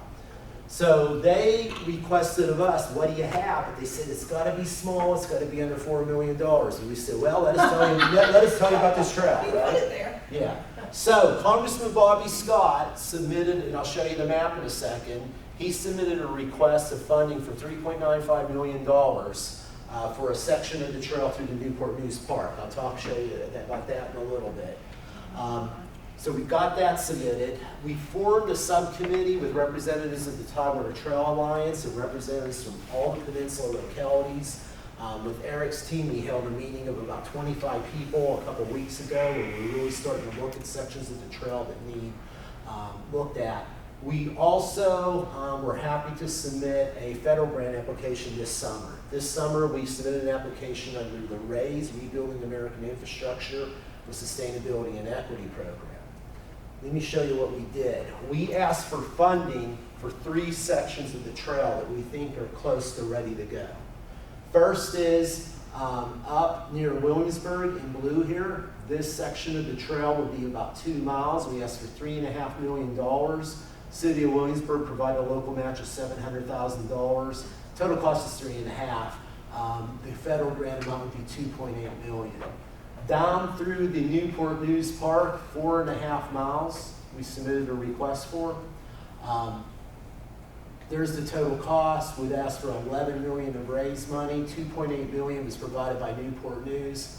York County actually jumped in and provided $700,000 as part of the local match because they're very, very excited about this. And down in Hampton, City Manager Mary Bunning worked with the Fort Monroe Authority and former delegate Glenn Oder, of course the current director of the Fort Monroe Authority, to propose 1.5 miles of trail there. 2.9 federal money, $740,000 local match, a large part of that provided by the Fort Monroe Authority. These projects were submitted in July. We're hoping come Thanksgiving we're going to hear if we were successful. Fully supported with letters of support not only by Representative Scott but our senators. So fingers crossed that we get good news on that coming up. So these are the sections that were submitted. I just wanted to show you, it's on John Tyler Lane to Jamestown Road, up Jamestown Road towards William and Mary. This is the one section that was submitted. In Newport News, though, what we have is just this great opportunity. So here's the trail coming down from Williamsburg through James City County. This is where it would have to go under 64. But after you come under 64, Congressman Scott's request for us goes from the Newport News Park Campground Office the whole way around to here. Okay, that's that $3.95 million appropriation. Where is the rest of that connected? I mean, I see where you just said that, but what is that just going around the city of Newport News or? No, this is in the Newport News Parkway. Okay, so that whole section is the Newport News Park. You got it. So- Okay, gotcha. Yeah, okay. Was yeah. the additional area that was in blue, that's part of it as well? So, Yeah. here's one that we got to get at, Waverly. It's a great question. I've got some excitement stuff about it. Yeah. I got questions. Yeah, absolutely. Yeah. But thanks for that. Okay, so let me go to the next one, and I'm going to come back, Waverly. Okay. Okay. The portion we submitted for funding, okay, goes from this point, Fort Eustis Boulevard, and goes the whole way down to the MAC Athletic Complex. Okay, so this is the part, 2 miles, 4.5 miles of trail that we asked for the federal funding for. Waverly, let's go back to your question now. That leaves us a challenge here, okay? So we asked for funding from here down to the MAC. Representative Scott's asked for this. This is in Park Service property, National Park Service. We have some challenges with the National Park Service. They aren't, so let me try to present this in a balanced, Scott's smiling, but in a balanced way that, you know, for them, biking and walking past through their park facilities means additional staff to monitor, to maintain, to manage, to regulate. They haven't been very, I don't want to say cooperative, that's not necessarily fair, but they haven't, it's been a challenge. Okay, so we're probably going to have to climb the ladder with our federal partners to see if we can get that worked out. Waverly, what we need to do is connect this down to here, and then that gets us. We've got to look at that. The challenge, now let's be honest, naturally, you've probably all been through Yorktown Battlefield. There are trails all through there. You probably use them. I can tell you all about them. Yeah, and aren't they great, right? Oh my goodness. Yeah, it's so beautiful. It is so much fun. That's my favorite. Yeah, and that's what we're really hoping, and then that's why, you know, Yorktown, they wanted that to extend that you could go right down to the Yorktown waterfront eventually. Oh my goodness, it's so pretty. So this would be one of the areas that Michael Baker's going to work on for us, okay? Well, I have a question. Here's Please, the yeah. thing. Let's just say the national folks, just, you know, we are not going to get past them. They're just going to be pretty stubborn here. Is that going to foul up all of what we're doing? Like, is this project pending on their agreement? No, what do we got here? It's not. There are other ways that we can work through here. So there are plan Bs. This makes a lot of sense. It would certainly make a lot of sense. I'm just saying, you know, if it's all predicated on them agreeing, then, you know.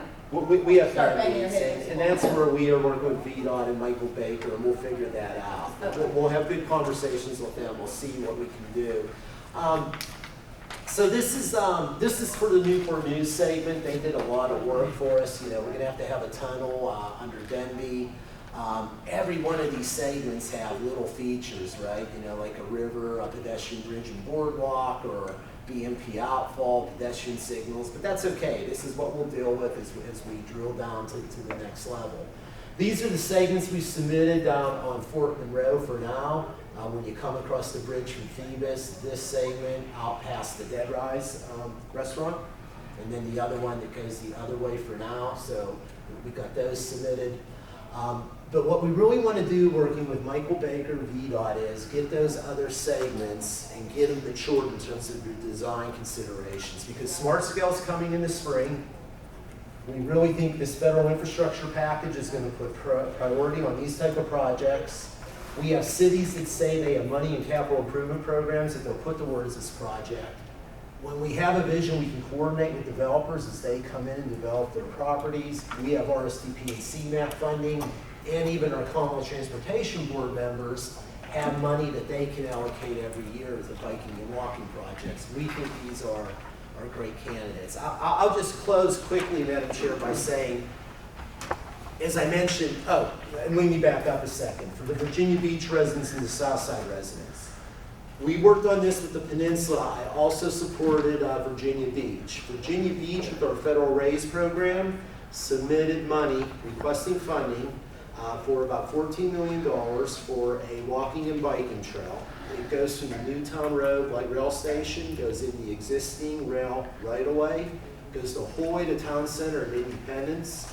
It includes a pedestrian overpass over Independence that puts you right down in Town Center. Okay. So our role there was we organized regional letters of support. We got about 12 of them. They go in that application. That's part of this trail too. It's on the south side, and we're equally as excited about that section. I mentioned the difference from rural Charles City.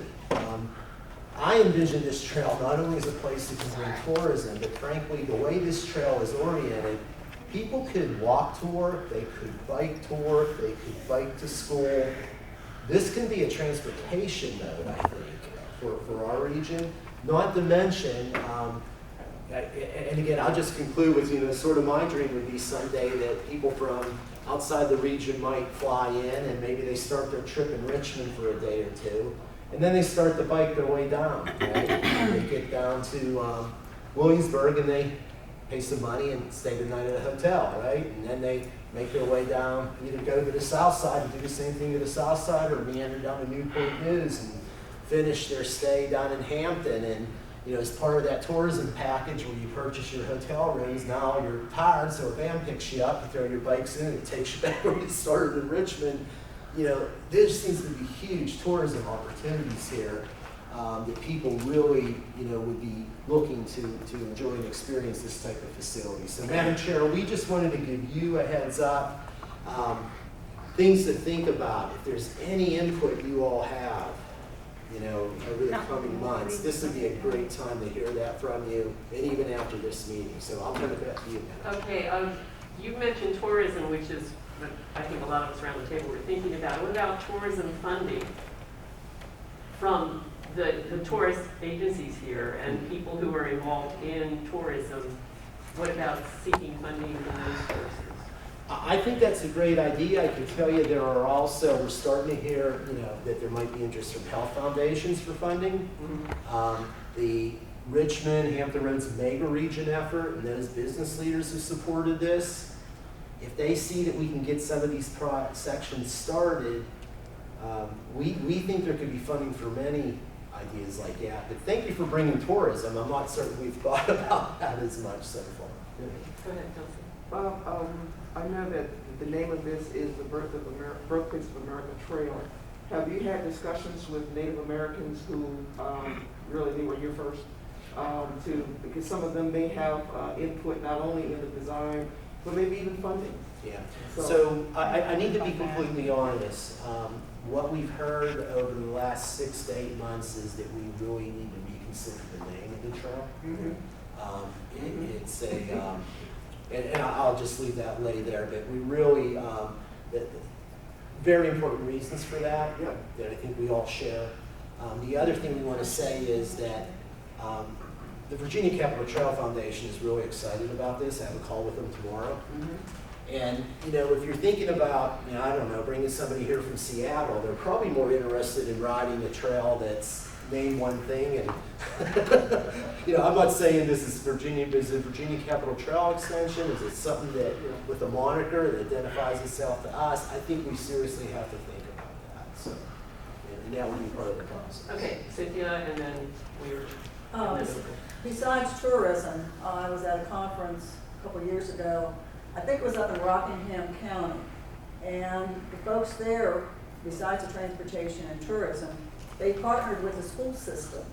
And the first thing they did was got bikes donated so they could teach children how to ride bicycles, but also how to ride safely and share the road with other vehicles. And that got to be a really popular program because families got together, and then during the weekends and so forth they could go out. But get the kids involved early on, teach them bike safety. I thought that was a real good program. So we need to think about that too. What a great point. Okay, so I'm a big equestrian, right? Like I love that stuff. I'd rather be there than with anybody. Sorry. Anyway, I ride in Newport News Park. I ride in York River State Park, which, P.S., is my favorite. And that Dismal Swamp area, the old 17, you can ride your horses through there. So what I'm encouraging is, you know, there's camping all through these trails. Now, obviously, because I know Virginia Beach wants to have some money for their trail that goes through the light rail line, and you know that's not where we want to put horses necessarily. Or Fort Monroe, that area, you want to have horses in an area where they're going to have, you know, a good 10 to 20 miles to ride. Like if you think of York River State Park. But they have camping there. And so if we're going to add trails that would connect to the York River State Park, that would only enhance their camping.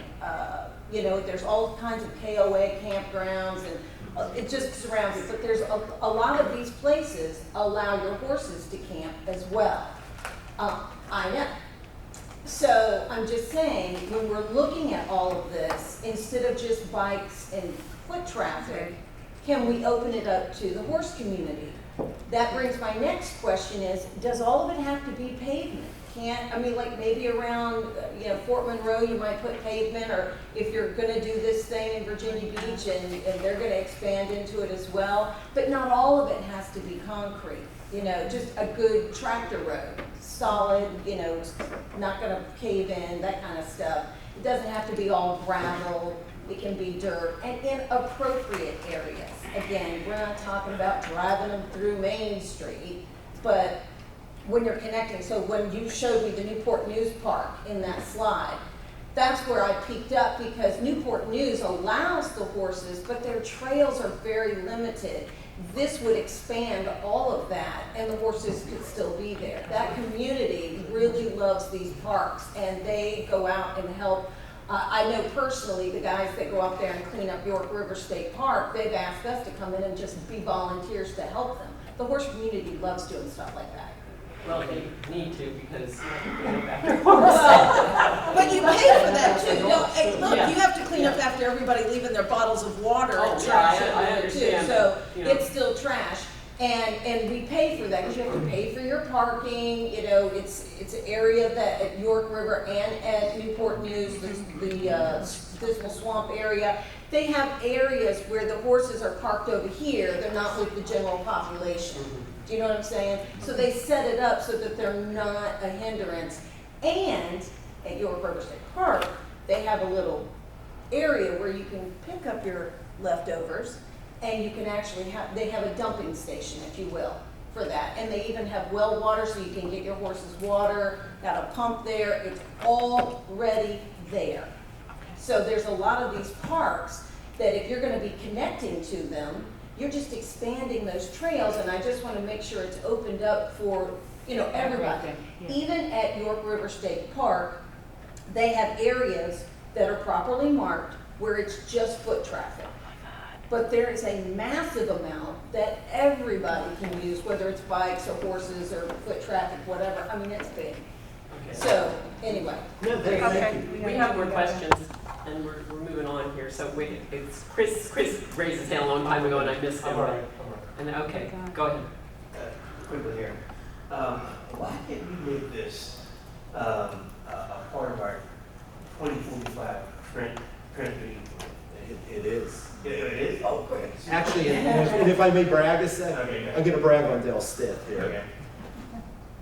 Make sure I get this right. It was a regionally significant project, and for non-vehicular traffic, the highest ranked project. Oh. Yeah, so we're pretty excited about that, Gary. We got one. Also, if you're looking for benchmarks, there's the Silver Comet Trail, which is built from Atlanta, that stretches from Marietta, I believe, back to the Alabama border, some 60, 70 miles or so. So looking for benchmarks. And then also in Atlanta, they use the PATH Foundation as their Philadelphia mark. So maybe it'll come more. Anybody else? Madam Chair, I would just say, first off, thank you. And maybe at a future meeting we can have a follow-up. Yeah. I really think this is one we could sure you could shape this in a really important way. You know, we're gonna. This is a tremendous opportunity, and you've got local government leaders that they're all in. They are all in on this, And, you know, I think this could be a real opportunity to make something happen. I'd like to keep it in front of you as an item for you to really be engaged. Just real quickly, one more thing on the funding avenue of it. Have you had any outreach to commercial funding opportunities, whether Royal Farms or WM Jordan, or We have. wants to sponsor 100 feet or 10 miles? We have not. And, you know, I think it's gonna take all those types of options. Yep. But I will say this is where we've got a little bit of tedious work to do over the next 7 or 8 months, because we need to be able to bring something to them and say, if you give us the money, we can get this part built, right? You know, so in terms of some of this preliminary design type work. But once we do that, we're gonna be looking for funding partners like that, so. And you might have ideas that like you mentioned things already, I can tell you have not come up in the conversation that are really important considerations that we can think about. If you get this regionally on everybody's radar screen, and Royal Farms needs a use permit or a rezoning to put a new gas station, and they can say, hey, we'll put $100,000 into the trail system, that greases some skids. Then I think that this would be something to have on our next schedule, and come prepared to discuss it, bring the ideas that and fleshed out maybe a little bit that you've been talking about, you know, other people have been talking about, so that we could get a kind of summarized, a summary of that meeting and hand it over for consideration. Perfect. Awesome. That's excellent. Makes me happy. Okay, well, thank you. Thank you. Okay, moving on to old and new business. Madam Chair, Yes. point of information. A couple of extra folks came in after we convened as our quorum. Do we have a quorum yet? No, we do No, not. I didn't think so.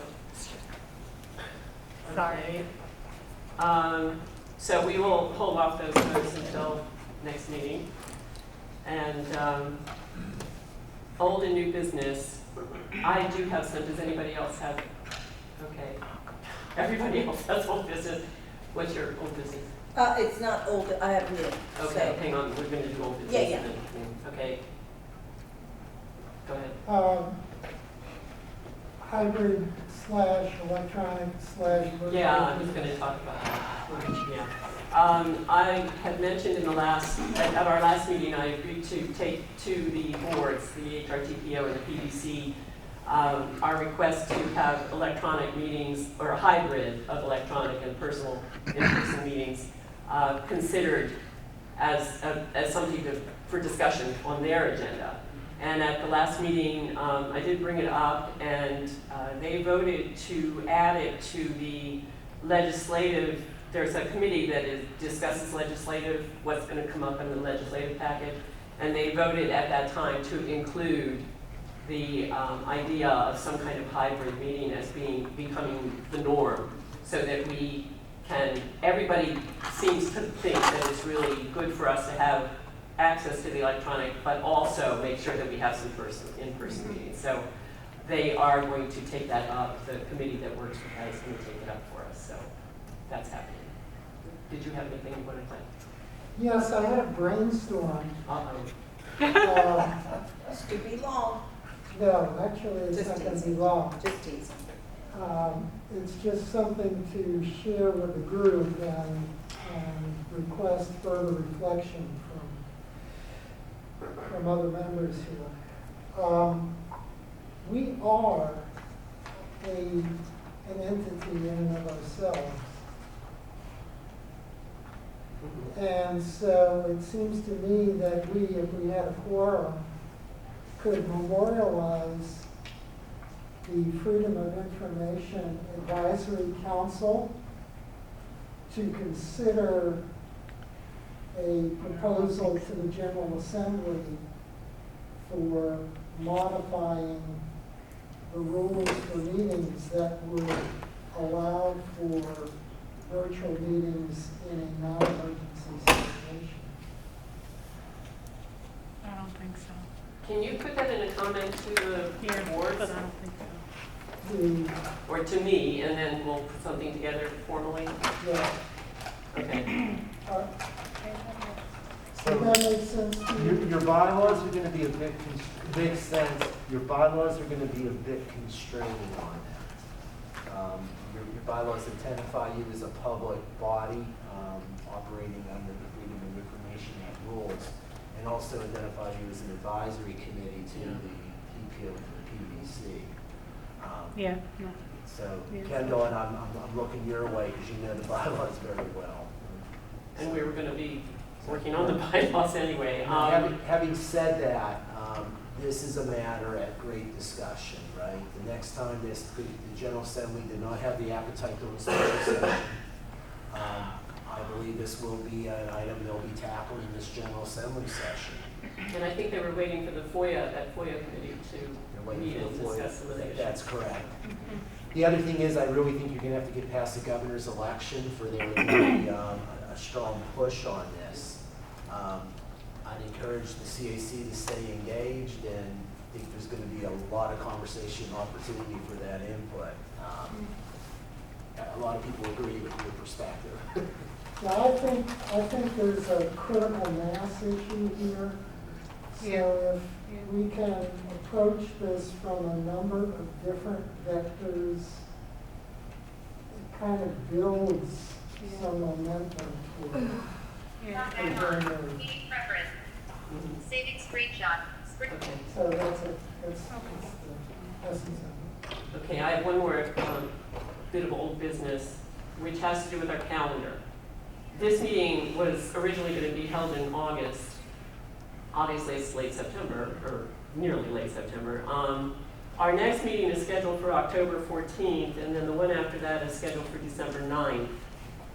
Do we want to stick with that? I hate to yank the schedule around too much because people plan and put it on their calendars in advance, but I just want to get a feel for how you all feel. Do you want to, we're supposed to have 6 meetings, according to our bylaws, we're supposed to have 6 a year.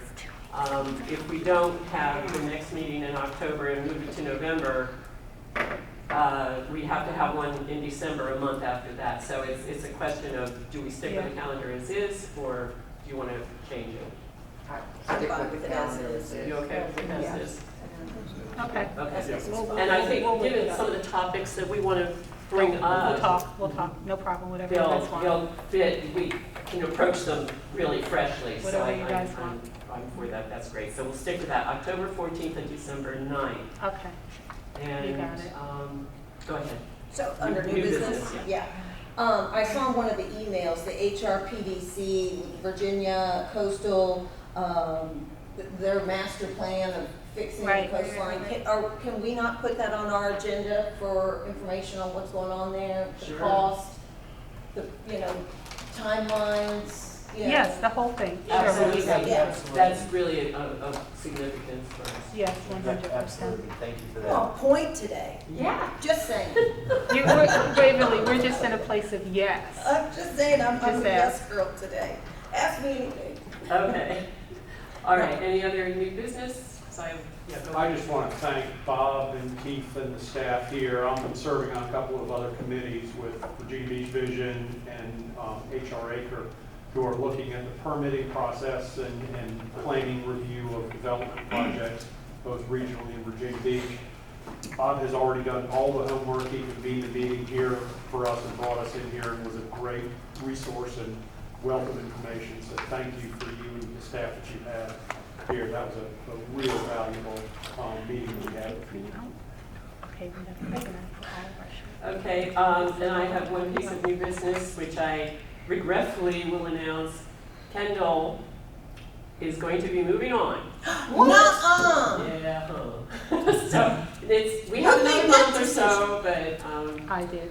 I wanted people to get used to the idea that we're not going to be Kendall here for a while. And I'm not going to say bye at this point. We have another meeting coming up, but I did want to prepare everybody for it, for the reality. Because there will be no replacement, obviously. There will possibly be a new person in that position later. But Kendall, if you want to add anything to this. I just want to say bravo for electing to have one more meeting so that I have to say nothing right now. And I also want to say that actually working in my field. I'm going to continue. I will be bringing a new organization to Hampton Roads that is sorely needed. And I'm very excited about that. And I'm not going anywhere. I'm just expanding what I do. And we'll still keep an eye with you. I want to say thank you. You're an amazing group. It's been nothing but a pleasure. Nothing. But I will still see you at meetings and throughout the region because I'm not going anywhere. I'm just moving on to a place that I think I can grow with in a great way. So I just love you guys truly to death. And it's nothing but the truth. I mean, I'm so blessed. I'll see you in 2 weeks, and we'll put a good agenda. And then we can boo-hoo if you choose to. I will be, but not today. Okay? All right. Thank you so much. Thank you. Thank you, Camille. Thank you. Okay. Do I have a motion? So moved. Gee, everybody. Yeah, You don't even have a form to approve the motion. I know. So does that mean we can't leave? That's true. So I you're know. just stuck. I'm just